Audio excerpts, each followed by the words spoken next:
Isang maliwanag na hapon sa Manila International Airport. Nagmamadali ang mga manlalakbay sa lahat ng direksyon. Mga pamilyang nagpapaalam, mga negosyanteng nagmamadaling pumunta sa mga gate, mga batang hila-hila ang mga bagahe. Kasama ng mga tao ay naglalakad si Prinsesa Pacquiao, nakasuot lamang ng maong at puting blusa, at maayos na nakatali ang buhok. Sa kabila ng pagiging anak ng isa sa mga pinakarespetadong tao sa Pilipinas, tahimik siyang kumilos ng may pagpapakumbaba. Walang kasama, walang spotlight, tanging ang kanyang assistant, isang bodyguard, at isang maliwanag na ngiti. Habang papalapit siya sa counter ng imigrasyon, iniabot niya ang kanyang pasaporte gamit ang dalawang kamay, gaya ng nakagawian, magalang, at magalang. Gayunpaman, hindi man lang tumingala ang opisyal sa likod ng mesa. Tinapik niya ang pasaporte sa counter ng 2 beses, bumuntong hininga ng malakas, pagkatapos ay binigyan siya ng bahagyang iritasyon. Layunin ng paglalakbay, matalas niyang tanong. Kaganapan sa kawanggawa sa Singapore, Ginoo, malumanay na sagot ni Princess. Tinaasan ng opisyal ang isang kilay. Charity, business class ang iyong biyahe. Hindi mausisa ang kanyang tono at ito ay pangungutya. Ang pangalawang opisyal sa tabi niya ay humagikik ng malalim. Mukhang may gustong magpanggap na mahalaga. Kumurap si Princess, nagulat. Excuse me, tanong niya, pinapanatiling kalmado ang kanyang tono. Sumandal ang unang opisyal sa kanyang upuan, nakangisi. Kailangan lang nating siguraduhin na hindi peke ang mga pasaporte na ito. Naiintindihan mo ba, di ba? Maraming tao ang nagmumukhang mayaman. Napansin ito ng mga pasahero sa malapit. Nagsimulang bumuo ng maliit na grupo, ang kanilang mga bulong-bulungan ay humahalo sa inay ng paliparan. Hindi komportableng gumalaw ang kanyang assistant, bumubulong, "Ma'am, kalma lang po. Aayusin namin ito." Bahagyang tumango si Princess, ayaw magpakita ng galit. Pinalaki siyang kagalang-galang sa pagharap sa kawalang-galang, ngunit ang kanyang pananahimik ay tila lalo lamang nagpatibay ng loob sa opisyal. Nasaan ang patunay ng iyong pondo, singhal niya? Sino ang nagbayad ng iyong tiket? Bahagyang humakbang palapit ang kanyang bodyguard, kontrolado, ngunit matatag ang kanyang boses. Sir, tama na. Tinitigan siya ng opisyal. Hindi mo sinasabi sa akin kung ano ang sapat. May tensyon sa linya.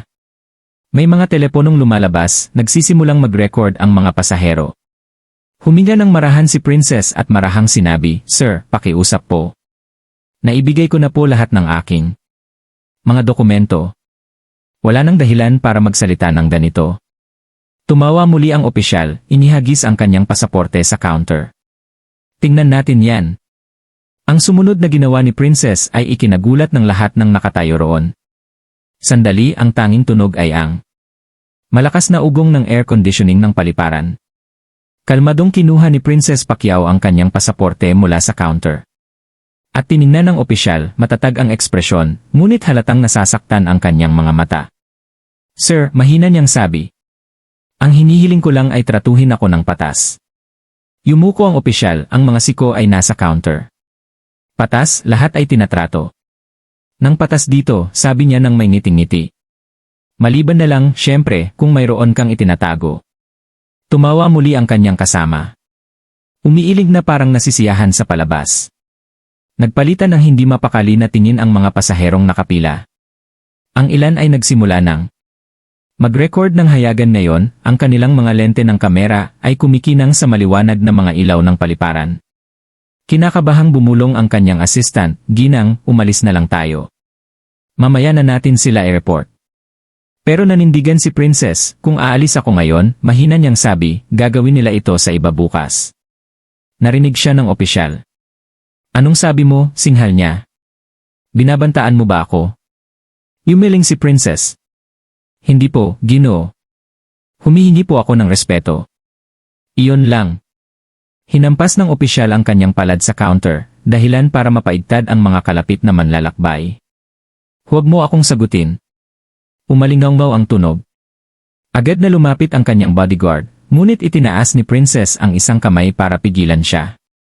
Alam niyang isang maling galaw lang ay maaaring magpalala ng sitwasyon. Kumakabog ang kanyang puso, ngunit hindi niya hinayaan na makontrol ng takot. Hinablot ng opisyal ang kanyang boarding pass, pinag-aralan ito ng may labis na paghihinala. Business class, ha? Maganda siguro. Malamang mayaman ang mga magulang mo, ha? Sino ang nagbayad ng tiket na ito? Ako ang nagbayad, mahinahong sagot ni Princess. At maayos naman ang mga dokumento ko, nakangising sabi niya. Si J. Lagi naming naririnig yan. Biglang nagsalita ang isang babae mula sa linya, nanginginig ang boses pero sapat ang lakas para marinig. Ginoo, wala naman siyang ginawang mali. Bakit mo siya kinakausap ng ganyan? Humarap ang opisyal sa babae. Ginang, bahala ka na lang kung gusto mo ring ma-miss ang flight mo. Lalong tumindi ang pagkailang ng mga tao. Patuloy ang pagre-record ng mga telepono. May bumulong, hindi ito tama. Huminga ng malalim si Princess at mariing sinabi, kung may problema, pakitawagan ang iyong supervisor. Sandali natigilan ng opisyal pagkatapos ay tumawa ng malakas. Supervisor, sa tingin mo ba ay kaya mong i-demand yan?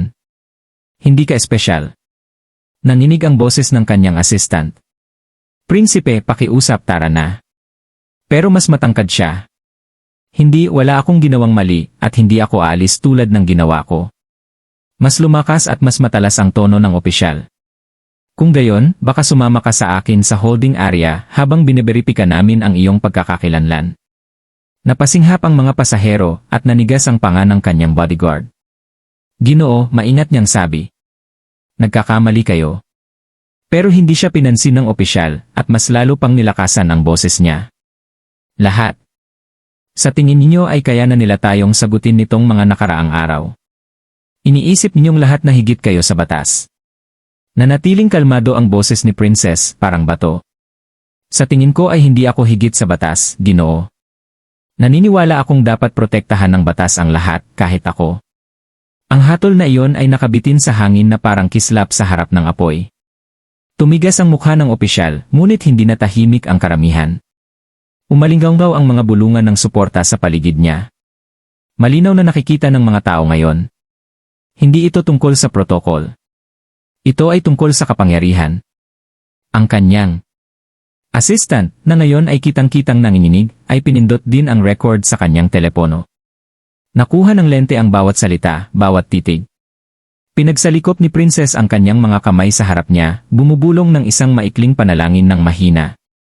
Wala siyang ginawang mali, at hindi niya hahayaang ang takot o kayabangan ang magdesisyon kung paano matatapos ang sandaling ito. Sa kabilang terminal, napansin ng isang security officer ang kaguluhan at nagsimulang maglakad patungo sa kanila.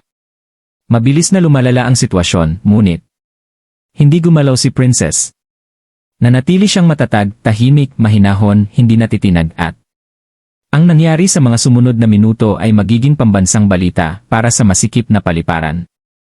Nakakita ka na ba ng isang taong may kapangyarihan na umabuso sa kanilang posisyon? Magkomento ng iyong mga saloobin sa ibaba. Gayon din sabihin sa amin kung saang bansa at lungsod mo pinapanood ang kwentong ito. Gusto naming malaman kung nasaan ang aming mga manonood sa buong mundo. Ang tensyon sa paligid ng immigration counter ay sapat na kayang saktan gamit ang kutsilyo. Ang mga manlalakbay na dating nakatuon sa kanilang mga bagahe at oras ng pagsakay ngayon ay nakatayong nakatigil, ang mga mata ay nakatuon sa paghaharap na nagaganap sa harap nila. Tahimik na nakatayo si Prinsesa Pacquiao, ang kanyang pasaporte ay nakapatong sa counter sa pagitan niya at ng opisyal. Ang tono ng lalaki ay lalong naging matalas, ang kanyang mukha ay namumula sa galit. Hindi siya sanay na hinahamon, lalo na ng isang taong tumatangging harapin ang kanyang puot ng may takot. Ginang, singhan ng opisyal. Binibigyan ko kayo ng isang huling pagkakataon. Tumabi kayo at maghintay sa holding room habang biniberipika namin ang inyong mga detalye. Hindi gumalaw si Prinsesa. Sir, pantay niyang sagot. Naibigay ko na sa iyo ang lahat ng hiniling mo. Ang pasaporte ko, boarding pass, at itinerary. Ano pa ang kailangan mo, paungutya ng opisyal? Siguro kaunting kooperasyon. Siguro kaunting pagpapakumbaba. Tahimik na napabuntong hininga ang kanyang assistant habang namumuo ang mga luha sa kanyang mga mata. Ginang, pakiusap po, bulong niya. Pumunta na lang tayo sa ibang lugar. I-report namin siya mamaya. Hindi mo na kailangan ito. Ngunit marahang umiling si Princess. Kung aalis ako ngayon, ilan pa kaya ang tratuhin niya ng ganito? Binagabag ng kanyang katahimikan ang opisyal. Nilakasan niya ang kanyang boses, umaasang maibabalik ng lakas ng loob niya ang kanyang boses. Sa tingin mo ba ay matapang ka kung nakatayo ka rito? Pinapalala mo lang ito para sa iyong sarili. Itinaas ang mga telepono. Halos 24 na pasahero ang nagre-record ngayon. Bumulong ang isang lalaki sa kanyang kaibigan, ang lakas ng loob ng babaeng ito. Hindi man lang siya sumisigaw pabalik. Mahinang narinig ang boses ni Jinky Pacquiao sa telepono ni Princess. Kanina lang ay tumawag ang assistant niya sa bahay. Prinsesa, mahal ko, anong nangyayari? Ayos ka lang ba? Ayos lang ako, mama, mahina niyang sabi. Pero napakabastos nila. Naging mapilit ang tono ni Che. Nasaan ang tatay mo? Nasa lungsod siya. Sasabihin ko sa kanya ngayon din, napansin ng opisyal ang telepono at tumango. Ano? Tumatawag ka ba sa tatay mo para iligtas ka na ngayon? Napasinghap ang mga tao. Bumulong ang ilang tao. Masyado na yan. Huminga ng malalim si Princess. Sir, hindi ko kailangan ng tulong, sabi niya. Kailangan ko lang na gawin mo ng maayos ang trabaho mo. Tumigas ang ekspresyon ng opisyal. Iyon lang, sabi niya, sabay hampas ng isang form sa counter. Samahan mo ako sa holding room. Inabot niya ang braso nito. Bago pa niya ito mahawakan, pumagit na sa kanila ang bodyguard nito, matatag ngunit magalang ang tono. Opisyal, huwag mo siyang hawakan. Lumalagpas ka sa linya. Ang kamay ng opisyal ay nakapalibot malapit sa kanyang sinturon, malapit sa kanyang radyo, ngunit mapanganib din malapit sa kanyang holster. Tumitindi ang tensyon. Tila tumigil sa paggalaw ang hangin. Napasinghap ang mga tao sa karamihan, bahagyang umatras. Sumigaw ang isang babae, hindi mo siya maaaring tratuhin ng ganyan. May isa pang boses na sumigaw, sumusunod siya. Hayaan mo siya. Tinitigan ng opisyal ang mga naroon. Umalis ang lahat. Ito ay usapin ng imigrasyon. Ngunit lalong lumakas ang mga bulong-bulungan.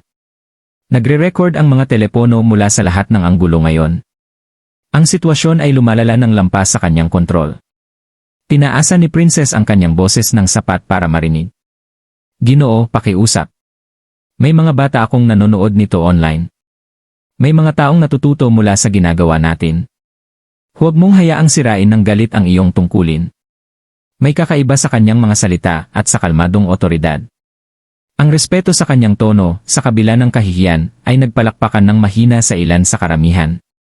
Ngunit ang opisyal, namumula ang mukha at nanginginig sa pagkadismaya, ay muling tumahol. Sa tingin mo ba ay masasabi mo sa akin kung paano ko gagawin ang trabaho ko? Sa tingin ko dapat nating lahat tandaan kung bakit tayo may ganitong mga trabaho, sagot ni Princess. Maglingkod ng may respeto, hindi kapangyarihan. Sandali, tahimik. Kahit ang opisyal ay tila hindi sigurado kung ano ang sasabihin. Pagkatapos, mula sa likod ng glass divider, isa pang miyembro ng staff ang nagmadaling lumabas, bumulong ng mapilit sa tainga ng opisyal. Nagbago ang kanyang mukha. Tumingin siya sa lumalaking karamihan sa mga telepono sa tahimik na batang babae na. Tumanggi siyang yumuko. Bumulong siya, sige. Maghintay ka rito. Tatawagin ko ang supervisor ko. Tumango si Princess ng isang beses, mahina ngunit matatag ang boses, salamat. Tumalikod siya at padabog na naglakad patungo sa likurang opisina, kasunod ang pangalawang opisyal na kinakabahan. Habang nagsisimulang kumalma ang mga tao, sa wakas ay huminga ng malalim si Princess, bahagyang lumubog ang kanyang mga balikat. Inabot ng kanyang assistant ang kanyang kamay. Ayos ka lang ba, ma'am? Tumango siya. Pero hindi pa ito tapos. Sa kabilang paliparan, ilang gwardiya nagsimulang lumapit na alerto sa mga ulat ng isang insidente sa imigrasyon. Kabilang sa kanila ang isang batang opisyal na, nang makita ang mukha ni Princess, ay natigilan sa kalagitnaan ng paglalakad. Kumislap ang pagkilala sa kanyang mga mata. Bulong niya sa kanyang kasamahan. Teka, hindi ba't anak ni Manny Pacquiao yan? Ang balita ay nagsimulang kumalat sa terminal na parang apoy. Sa sandaling kumalat ang mga unang bulong, nagsimulang magbago ang enerhiya sa terminal. Anak yan ni Manny Pacquiao, bulong ng isang binatilyo habang itinataas ang kamera ng kanyang telepono para mag-zoom in. Sumpaman, si Prinsesa Pacquiao yan.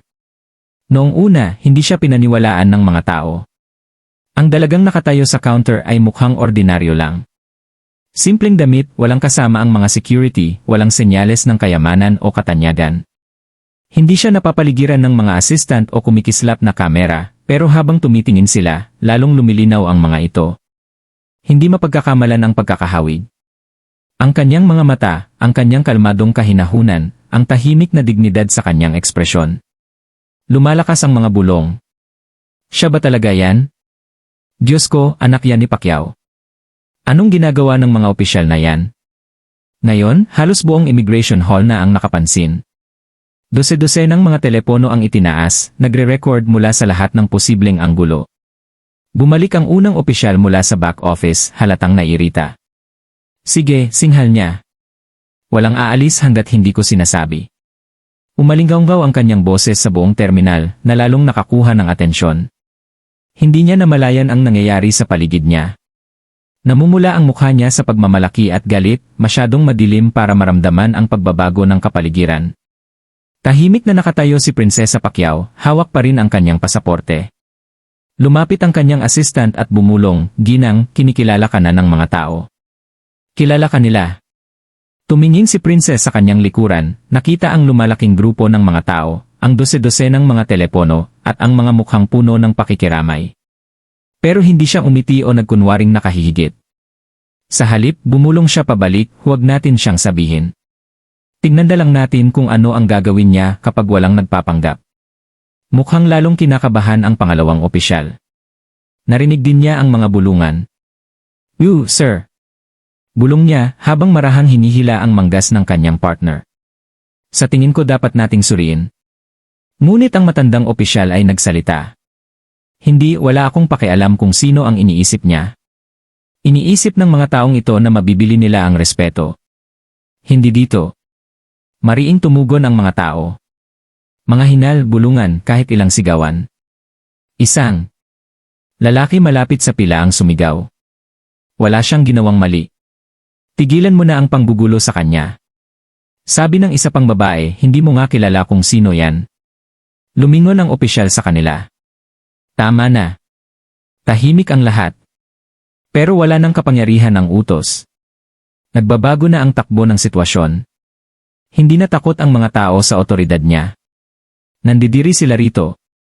Binuksan ng binatilyong unang nakakilala kay Princess ang flashlight ng kanyang telepono at direktang nagre-record patungo sa opisyal.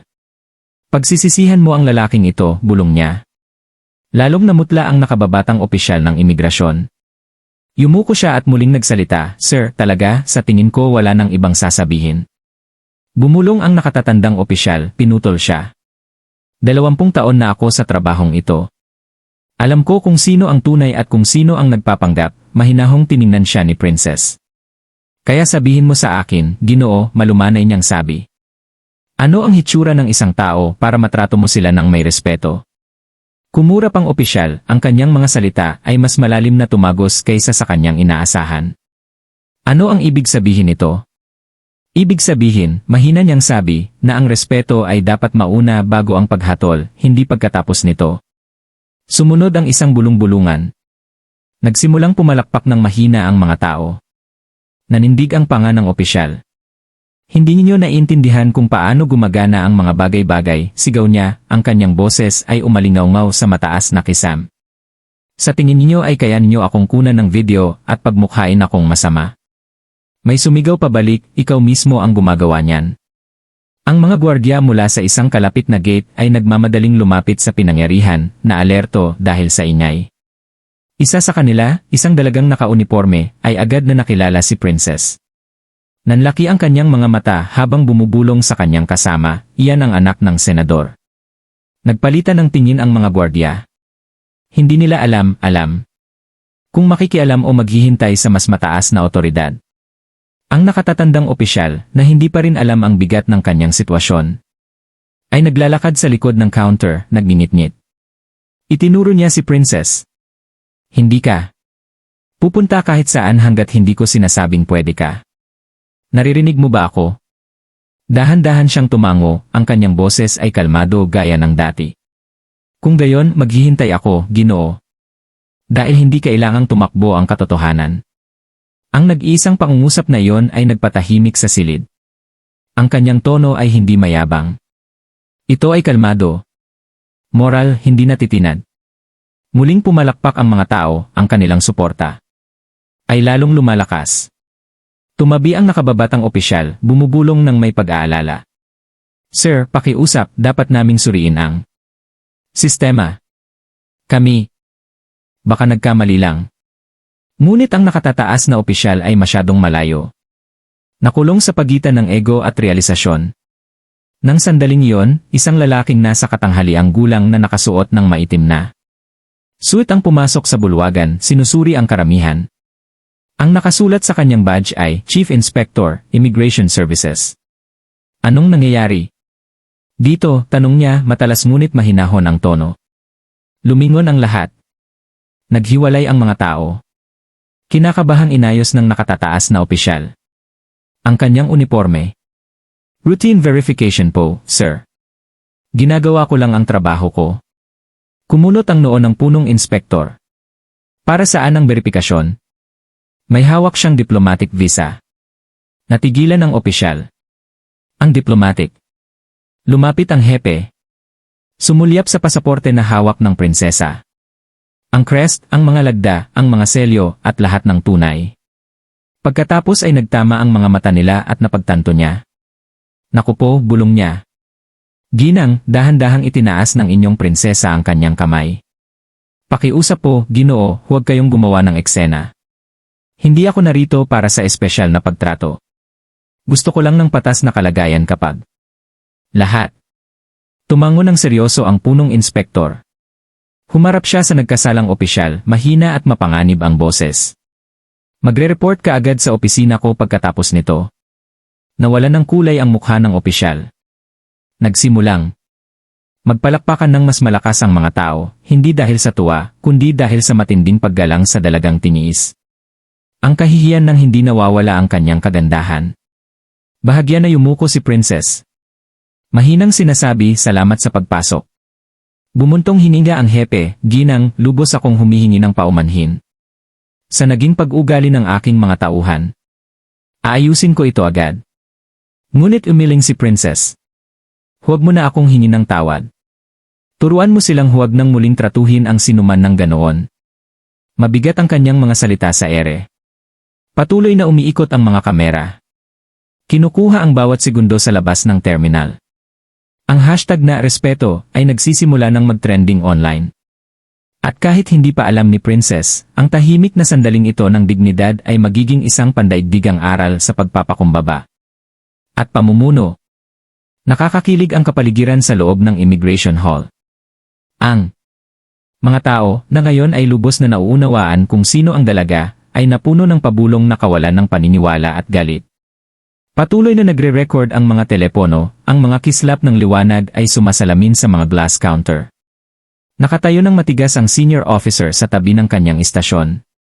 Iniiwasan ang tingin ng lahat. Nanatiling kalmado si Princess Pacquiao, ang kanyang mga kamay ay nakahawak sa kanyang harapan. Hindi pa niya tinataas ang kanyang boses kahit minsan, ngunit ang katahimikan sa paligid niya ay nakabibingi. Bawat manlalakbay, gwardiya at kawani ay nararamdaman na may malaking bagay na mangyayari. Tumunog ang kanyang telepono. Ito ay isang tawag mula sa kanyang ama. Huminga siya ng malalim bago sumagot. Papa, sabi niya. Tahimik. Ayos lang ako. Hindi pagkakaunawaan lang ito tungkol sa imigrasyon. Mula sa kabilang linya ay narinig ang matatag at hindi mapagkakamali ang boses ni Manny Pacquiao. Kalmado, walang kapintasan, ngunit may bahid ng otoridad. Speaker mo ako, Anok. Sandali na nag-atubili si Princess, pagkatapos ay ginawa ang hiniling niya. Napuno ng boses niya ang buong bulwagan. Magandang hapon, panimula niya, kontrolado at magalang ang tono. Si Senador Manny Pacquiao po ito. Maaari ko bang itanong kung sino ang namamahala dito? Agad na tumayo ang punong inspektor. Senador. Gino, ako po si Chief Inspector Robles. Tanggapin po ninyo ang aming taos-pusong paghingi ng tawad. Agad naming tinutugunan ito. Ngunit hindi tumaas o lumambot ang boses ni Manny. Nanatili itong matatag, halos kalmado sa pagpipigil. Naiintindihan ko na may mga pagkakamali, anya. Ngunit kawalan ng respeto at iyon ay isang pagpili. Ang opisyal na nagdulot ng kaguluhan ay natigilan sa kanyang kinatatayuan, bahagyang nanginginig ang kanyang mga kamay. Tumutulo ang pawis sa kanyang sentido. Ginoo, hindi ko alam. Malumanay na putol ni Manny. Iyon ang punto, anya. Hindi mo alam at wala kang pakialam na malaman. Tumahimik ang hanay ang bulwagan. Nakita mo ang isang dalagang simpleng manamit at inakala mong wala siyang respeto sa'yo. Kinuwestiyon mo ang kanyang halaga dahil sa hitsura niya, hindi kung sino siya. Sabihin mo sa akin, opisyal, kung hindi ko siya. Anak, nakatayo pa ba siya rito? Napalunok ng malalim ang opisyal. Nabasag ang kanyang boses habang sinasabi niya. Wala akong sinasadya na masama, Ginoo. Lumalim ang boses ni Manny. Sinadya mo siyang ipahiya at sa paggawa nito ay ipinahiya mo ang badge na iyong suot. Ang mga salita ay parang kulog. Ang karamihan ay tumahimik ng husto. Kahit ang hangin ay tila tumigil. Tumingin si Princess sa ibaba, ang kanyang mga mata ay kumikinang. Hindi siya umiiyak. Ngunit ang emosyon sa boses ng kanyang ama ay tumama sa isang malalim na bahagi ng kanyang pagkatao. Alam niyang hindi lamang ito galit para sa kanya. Galit din ito para sa bawat taong hindi nirespeto ng tahimik. Nagpatuloy si Manny, ang kanyang tono ay hindi nagbabago. Nakaharap ko na ang mga kampiyon sa ring na mas malakas kaysa sa akin, mas mabilis kaysa sa akin, pero hindi ko sila kailanman niwalang bahala dahil ang respeto, doon nagsisimula ang tunay na lakas. Tumigil siya sandali, saka idinagdag, ang ginawa mo rito ngayon ay hindi tungkol sa tungkulin. Ito ay tungkol sa pagmamataas. At ang pagmamataas na walang respeto ay kahinaan lamang na nagpapanggap na kapangyarihan. Napahiya ang punong inspektor na tumingin sa sahig. Senador, inaako ko ang buong pananagutan para sa mga aksyon ng aking mga tauhan. Aksyonan sila agad. Hindi, sabi ni Manny. Huwag mo silang pakisamahan. Nang tahimik.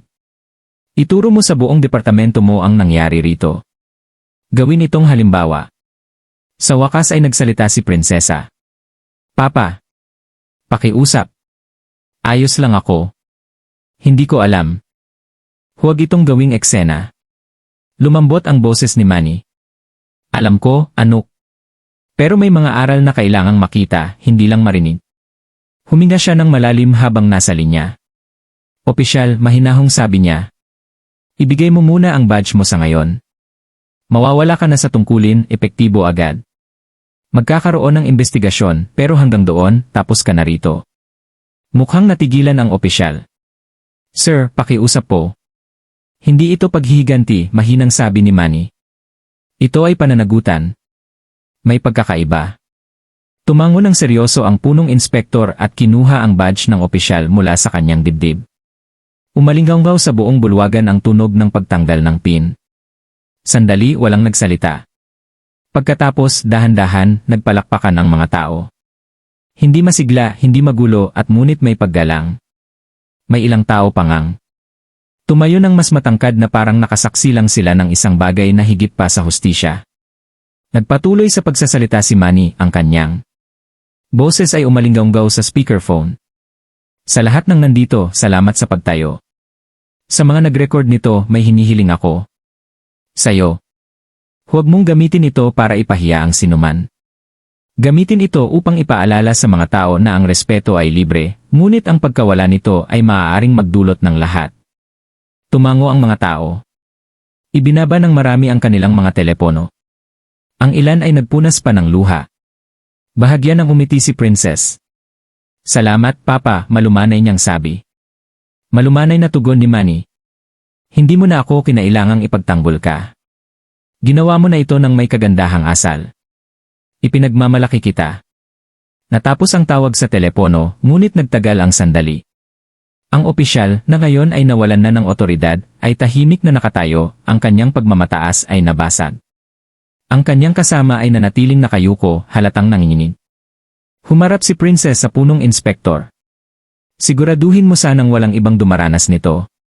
Ang mga tao ay nararapat na tratuhin ng may kabaitan maging sila man ay mayaman, mahirap, o pagod na mga manlalakbay na nagsisikap na umuwi. Matigas na tumango ang hepe. Opo, ginang. Nangako ka sa akin. Habang naglalakad si Princess patungo sa kanyang gate, kasama ng ayon ng mga kawani na hindi mapigilang humingi ng tawad. Tila namamangha siyang pinagmamasdan ng buong terminal. Hindi siya. Ngumiti, hindi kumaway, at tahimik lamang siyang naglakad, hawak ang kanyang pasaporte, hindi nasira ang kanyang dignidad. Sa likuran niya, isang babae. Ang bumulong sa kanyang anak, ganito ang hitsura ng tunay na klase. At kahit nakatatapos lang ng karera ng opisyal. Ang kahinahunan ni Prinsesa Pacquiao, hindi ang kapangyarihan ng kanyang ama, ang maaalala ng mga tao. Ang kanyang kahinahunan ang nagpabago. Nang kahihiyan sa kasaysayan. Ang mga alinggaw ng palakpakan ng karamihan ay nakasabit pa rin sa hangin kahit matagal nang tinapos ni Prinsesa Pacquiao. Ang tawag. Ang nakatatandang opisyal na ngayon ay hinubaran na ng kanyang badge ay nakatayong nakatihaya. Nakatitig sa sahig habang hawak ng punong inspektor ang insignia ng kanyang otoridad sa isang kamay. Sa paligid nila, ang kapaligiran ay puno ng kawalan ng paniniwala. Nasaksihan lang ng mga tao ang isang bagay na pambihira. Ang mahinahong hustisya ay nagaganap sa totoong oras. Nanatili si Princess malapit sa counter, mahinahong nakikipag-usap sa kanyang assistant at nagpapasalamat sa mga kawani na pumasok. Ang kanyang kahinahunan, kahit na pagkatapos ng lahat, ay kamangha-mangha. Hindi siya nagmayabang, hindi nagtaas ng boses. Siya ay nanindigan lamang ng matatag sa katotohanan.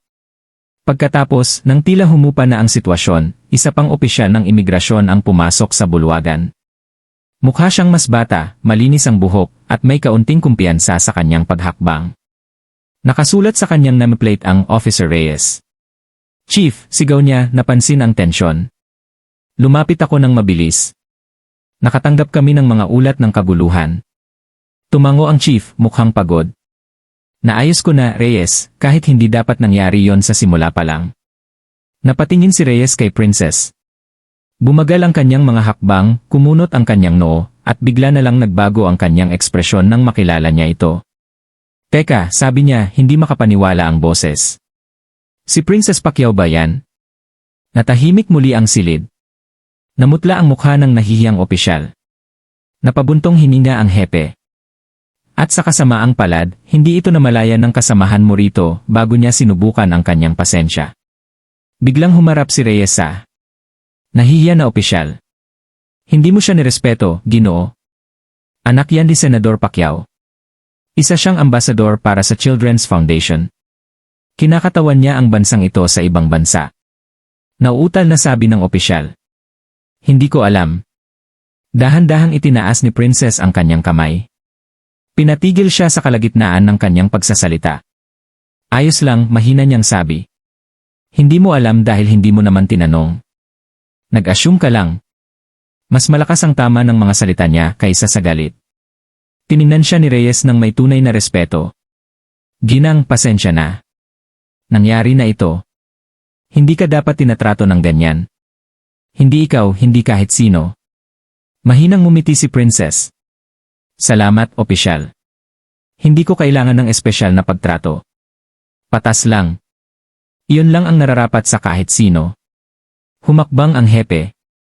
Nagbigay na ng mga tagubilin si Senador Pacquiao. Formal na itong rerepasuhin. Epektibo agad ang suspensyon habang hinihintay ang buong investigasyon. Matigas na tumango ang opisyal. Nababakas ang hiya sa buong mukha. Nagbulungan ang mga tao bilang pagsang-ayon. Patuloy na umilaw ang mga kamera, ngunit ngayon ay nagbago na ang tono. Hindi na ito tungkol sa isang komprontasyon lamang. Ito ay isang aral na nagbubukas. Isang sandali ng katotohanan na nakuha mula sa bawat anggulo. Humarap si Princess sa mga pasahero na nagtanggol sa kanya kanina. Salamat. Taos pusong sabi niya, hindi dahil sa pagkilala sa akin, kundi para sa Rishi. Kinikilala kung ano ang mali. Sumagot ang isang lalaki sa pila, ginawa lang namin ang dapat gawin ng kahit sino, ginang. Ngumiti siyang muli. Iyon ang nagpapalakas dito. Iminuwestra ng hepe na ihatid ang suspendidong opisyal. Habang paalis siya, tinawag siya ni Princess, hindi nang may galit, kundi ng habag. Sana ay matuto ka rito, Ginoo. Lahat tayo ay nagkakamali. Ang ginagawa natin pagkatapos noon ang siyang nagtatakda kung sino tayo. Tumigil ang opisyal, basa ang mga mata, pagkatapos ay tahimik na tumango bago nawala sa pasilyo. Humarap si Reyes kay Princess. Ginang, gusto mo ba ng escort papunta sa gate ninyo? Umiling siya. Hindi na kailangan. Kaya ko namang maglakad. Ngunit habang humahakbang siya, muling pumalakpak ang buong terminal.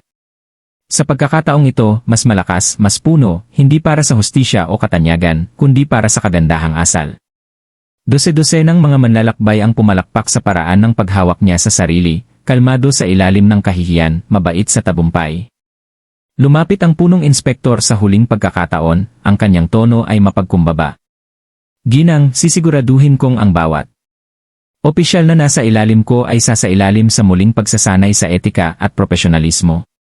Hindi malilimutan ang pangyayaring ito. Tumango si Princess. Mabuti, dahil ang respeto ay hindi tungkol sa kung sino ang kausap mo, kundi tungkol sa kung sino ka. Habang naglalakad siya papunta sa seguridad, bumulong ang kanyang assistant.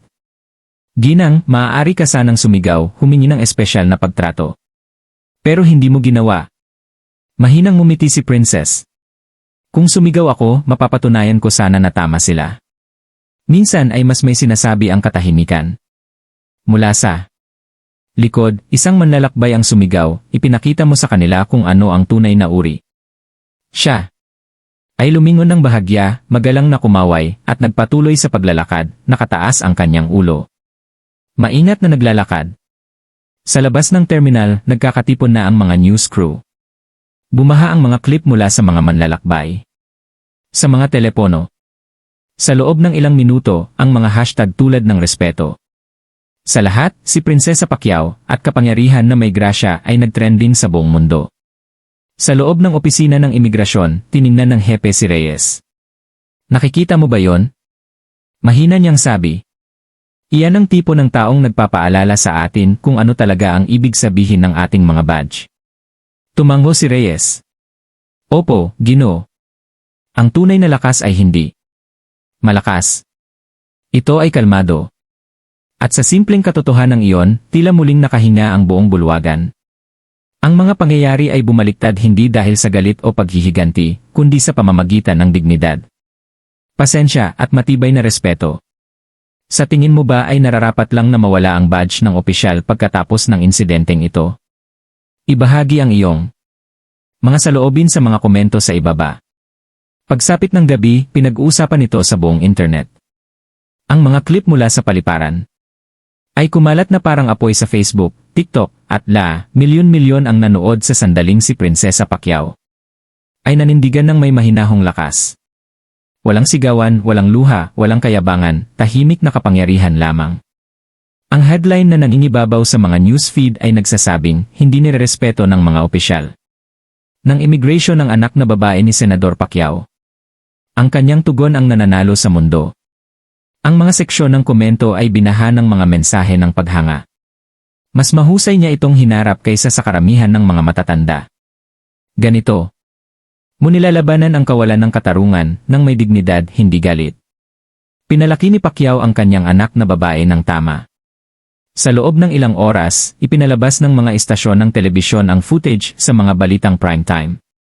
Ipinalabas muli ng mga anchor ang video ng mahinahon ngunit mapang-utos na tawag sa telepono ni Manny Pacquiao na tinawag itong isang masterclass sa pamumuno. Pinuri ng mga editorial ang mag-ama. Siya dahil sa kanyang kahinahunan, siya naman dahil sa kanyang kagandahang asal. Pagsikat ng araw kinabukasan, nagising si Princess sa daan-daang notification. Walang tigil na tumutunog ang kanyang telepono na may mga mensahe mula sa mga kaibigan, mga kilalang tao, maging ang mga estranghero sa buong mundo na nagpapasalamat sa kanya. Sa kung paano niya hinarap ang pagsubok. Ngunit hindi siya umiti ng may pagmamalaki. Mahina siyang bumuntong hininga, alam niyang kahit naka-move on na siya, ang iba ay nahaharap pa rin sa parehong uri ng pagtrato araw-araw. Nang magtipon ang mga reporter sa labas ng tirahan ni Pacquiao na umaasang makakatanggap ng isang pahayag, lumabas si Manny na nakadamit ng simple gaya ng dati. Walang kasama, walang plataporma, isang lalaking nagsasalita mula sa puso. Humarap siya sa mga kamera. Ipinagmamalaki ko ang aking anak, hindi dahil sa kung sino siya, kundi dahil sa kung paano siya kumilos kahit walang nakakaalam kung sino siya. Tumigil siya. Malungkot ang kanyang ekspresyon. Ang nangyari kahapon ay dapat magpaalala sa ating lahat na ang respeto ay walang ranggo, walang uniforme, walang halaga. Naglilingkod ka man o pinaglilingkuran, may utang kayo sa isa't isa ng pangunahing dignidad ng tao. Tumango ang mga reporter. May bigat ang kanyang mga salita, hindi dahil sa kanyang katanyagan, kundi dahil namuhay siya ayon sa mga ito. Kalaunan ay nag-post si Princess ng isang maikling mensahe sa kanyang social media page. Sa lahat ng tumayo, nag-record o nagmalasakit lamang, salamat. Pinapatawad ko ang mga opisyal. Nakasangkot. Umaasa ako na matuturuan tayo nitong lahat na walang dapat husgahan batay sa hitsura o katayuan. Igalang ang lahat. Palagi. Ang post ay nakakuha ng milyon-milyong likes at shares sa loob ng ilang oras. Ginamit ng mga paaralan ng kanyang kwento bilang isang halimbawa ng pagtuturo. Pinuri ng mga komentarista ang Pacquiao. Lakas sa pamamagitan ng pagpapakumbaba, hustisya sa pamamagitan ng kabaitan. Sa opisina ng imigrasyon, isinasagawa na ang mga reforma. Nakatakdang magsanay muli ang mga opisyal, at ipinakilala ang mga bagong alituntunin tungkol sa profesionalismo at kagandahang asal. Naglabas ang napahiyang opisyal ng isang pampublikong paghingi ng tawad na nagsasabing, natutunan ko sa mahirap na paraan na ang kapangyarihan ay walang kahulugan kung walang respeto. Pinili ni Princess na huwag tumugon sa publiko, ngunit sinabi ng mga nakakakilala sa kanya na siya ay labis akong natuwa na ang mensahe ay nakarating sa puso ng mga tao. Pagkalipas ng ilang linggo, habang dumadalo sa isang kawanggawa, isang dalaga ang lumapit sa kanya ng may pag-ingat. Ginang, sabi niya, napanood ko ang video mo. Naging matapang ako para magsalita nang hindi ako patas na tratuhin ng amo ko. Hindi ako sumigaw. Naninindigan lang ako. Tulad ng ginawa mo. Ngumiti si Princess ng mainit at sumagot, kung gayon, sulit ang lahat. Ang kwentong nagsimula bilang isang komprontasyon sa paliparan ay naging isang pandaigdigang usapan. Hindi na ito tungkol sa isang sikat na pangalan o isang inabusong pribilehyo. Ito ay tungkol sa kung ano ang mangyayari kapag pinili ng isang tao ang kalmado kaysa sa kaguluhan. Dignidad kaysa sa ego, respeto kaysa sa pagmamataas. Nang gabing iyon, habang lumulubog ang araw sa likod ng skyline ng Maynila, nag-scroll si Princess sa kanyang telepono sa huling pagkakataon bago ito ibinaba. Nagsalita na ang mundo. At sa sandaling iyon ay nagsalita ito ng may pagkakaisa. Sa itaas ng seksyon ng komento, isang parirala ang paulit-ulit na lumitaw. Paggalang. Kung naniniwala ka sa pagtrato sa lahat ng may paggalang, anuman ang kanilang katayuan, kulay o titulo, i-type ang paggalang sa mga komento.